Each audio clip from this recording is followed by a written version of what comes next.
Почитувам пратеник, ќе се обидам заради тоа што второто прашање за мене, тоа е вашето, трето е за јавната администрација. Администрацијата за мене е и ЗАЕФ, и министрите, и замениците министри, и секако јавната администрација се со конечна цел да бидам прецизен на вашите одговори.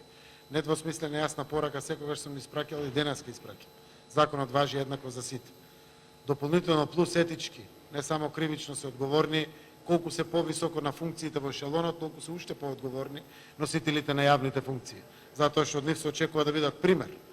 И не само да бидат пример, туку да го помогнат целиот овој процес на најотчетно и одговорно ниво. Потпредседателот на владата, кој што традиционално управува со човечките ресурси и одржливиот развој, прв пат доби ваква задача заради нашата намера да недвосмислено ја испратиме пораката и помогнеме во борбата против криминалот и корупцијата. И верувам дека во иднина ќе имаме уште подобри резултати сите како општество, а секако најголема е одговорноста на извршната власт, затоа што таа е најзастапена во државата покрај сите други власти, иако најодговорни за следење се правосудните органи и независните органи и тела, но сепак тие и ќе нема што да следат ако не се случува корупција. Корупцијата се случува реално во власта, а власта покрај високите носители на функции, кои што треба да бидат пример, тоа да го отстранат, да оневозможат секоја евентуална ситуација на корупција и на тој начин да ги помогнат токму истражните и независни органи кои што се борат против корупцијата. Секогаш ги имаме адресирано сите укажувања, сите решенија и одлуки на антикорупцијска комисија. Точно е дали имаме обжалено до управен суд, судот се изјаснува каде што остануваат ставовите на антикорупцијска комисија, недвојбено ги спроведуваме сите постапки, каде што губи антикорупцијска комисија, исто така очекуваме и таа да прифати. Затоа што имаме случаеви кои што се можеби 2%, 3%, кога не се согласуваме, ама тоа не значи дека не ги спроведуваме одлуките кои што се на крајот конечни. Во јавниот сектор прво имаме ситуација од која што пред 4 години сме затекнале 165.000 јавна администрација, денеска имаме 132.000 јавна администрација. Јавната администрација продолжува да се намалува и тоа се јавно достапни бројки и од Завод за статистика и од Министерството за информатичко општество и администрација јавно објавувани. Ќе видите 2017 година сублиматите дури и од претходната власт и почетоците на новата влада од таа 2017 година, по податоци добиени од сите институции и по податоци согледани од самото министерство, заради тоа што дел од институциите тогаш не ги доставуваа информациите, па беа со соодветни санкции казнети самите институции заради доставување на информациите, како што беа санкциите не усвојување на нова систематизација, не одобрување на постапки во самите институции, па мораа да ги дадат самите податоци. Денеска се вкупната администрација 132.000, најмногу е застапена во јавните предпријатија на локално, но и на државно ниво. И тука дефинитивно државата треба да продолжи со рационализацијата на јавната администрација. Во последно време, посебно во последната 1,5 година, заради ковид мерките, заради реалокација на ресурси од сите ставки и сите програми на министерства, јавни предпријатија и буџетски корисници, парите беа насочени пред се за помагањето на економијата, но и на болните од COVID-19 и имаше 1,5 година точно, или година и 6 месеци, кога немаше соодветно пополнување на опразнетите места, посебно на тие за кои што јавната администрација има потреба. Луѓето заминуваат во пензија, луѓето, фала Богу, денеска заминуваат и во приватниот сектор заради поголеми примања, посебно одредени профили, како што се IT, техничарите и инженерите, архитекти, градежници, подготвени дополнително практично едуцирани економисти, правници и така натаму и така натаму.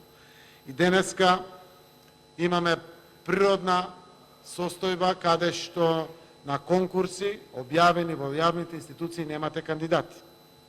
Тоа ја прави се поочигледна департизацијата на јавните институции, затоа што приватниот сектор, фала Богу, за огромен број на профили нуди поголема плата отколку платата во јавниот сектор.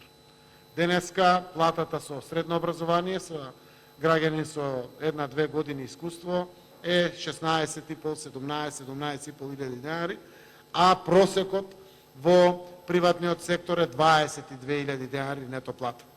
И таа разлика од некои 5 до 6.000 денари е доволна мотивација граѓаните да доминантно бараат работа во приватниот сектор.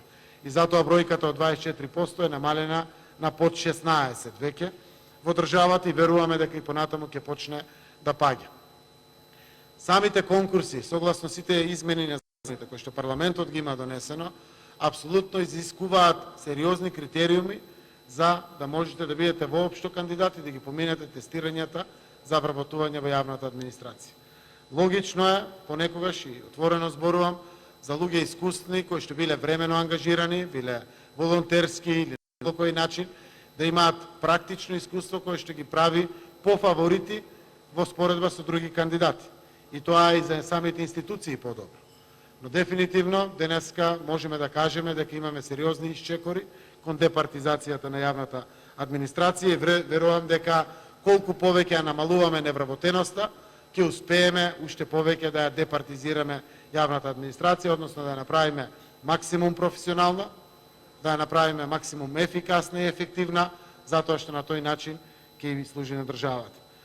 Ние завршивме сите консултации со експертите, подржани со проект Европската Унија за реформите во јавната администрација, каде што ги дадовме конечните заклучоци, се одржа по трет пат Советот за реформи на јавната администрација, ќе следува сериозно фузирање на институциите, ќе следува нивно дополнително професионално и пирамидално поставување, намалување на нивниот број, а согласно тоа и намалување на вкупниот број на вработени на јавната администрација.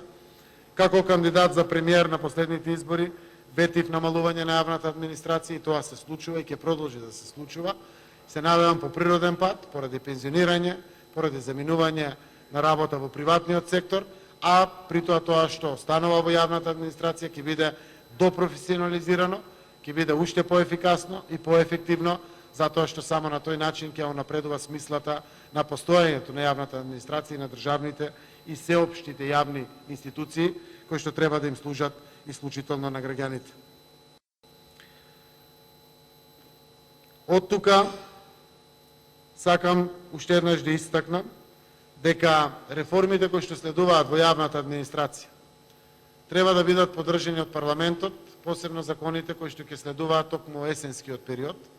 Тие се изработени од експерти, зборуваат и со опозицијата и ќе ги почнат сите разговори паралелно со владеачките партии, се со конечна цел да оваа сериозна реформа ја поминеме сите заедно, за да јавната администрација колку што е максимално можно професионално им служи на граѓаните и верувам дека можеме да успееме во тоа. Посебно верувам заради намалениот број на невработени во државата, заради се повеќе и повеќе отварање на работни места во приватниот сектор во државата, заради поголемата атрактивност и по плата и по стандард во приватниот сектор и дефинитивно со политиките на оптимално покачување на платите, следени од покачувањето на севкупниот просек на плати во државата, за да биде дестимулирачки во споредба со стимулирачкиот карактер на работа во приватниот сектор, односно дестимулирачки за јавниот сектор.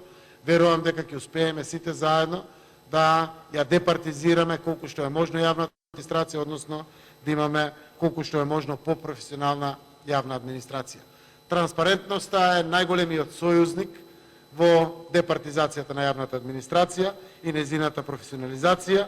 Јас верувам дека посебно со новите законски решенија ќе го унапредиме процесот кон кој што верувам дека се жнееме, а при тоа граѓаните да не бидат ангажирани, вработени, но доминантно во приватниот сектор, кој што ќе им нуди одржлива перспектива, повисоки плати, синдикално организирање, заштита на нивните права, а со тоа и поквалитетен живот на работниците во нашата земја.